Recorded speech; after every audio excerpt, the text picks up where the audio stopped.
Today we're going to talk about some pond management alternatives and things to think about if you have a pond. Right now we're in a drought. A lot of ponds are really low, and you need to think about how a pond's set up and some of the things you can do. One of the options on a pond is to restrict livestock access. In this particular pond, animals have free access to the whole pond. That really disturbs the banks, causes a lot of turbidity, not good for fish. Some people would say, well, it's not good for wildlife, but that's really not true.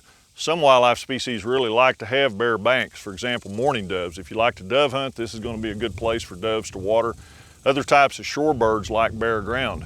Alternatively, some species of wildlife, like ducks and things, actually like really thick cover around the water. So there's no right or wrong answer. It depends on what you try to manage for.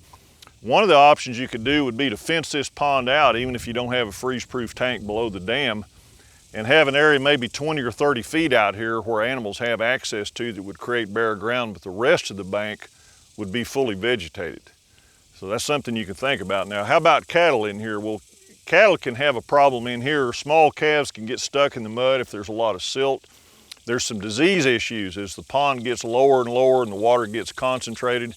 You can have things like liver flukes, and there's some diseases that are carried from animals walking around in this water, and that's something to be concerned about. Eventually, if this pond keeps going down, it's about 14 feet deep and it's only about 2 feet down, so we'll have plenty of water here through the fall.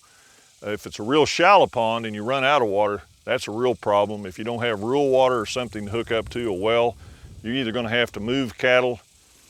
As dry as things are right now, it really won't matter because there's no forage out here anyway.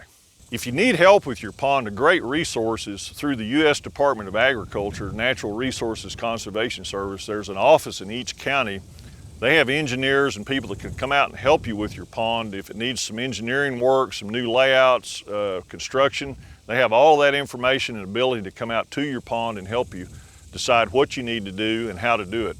In some cases, there's even cost share for that. So if you need some help with your pond, give the Natural Resources Conservation Service a call.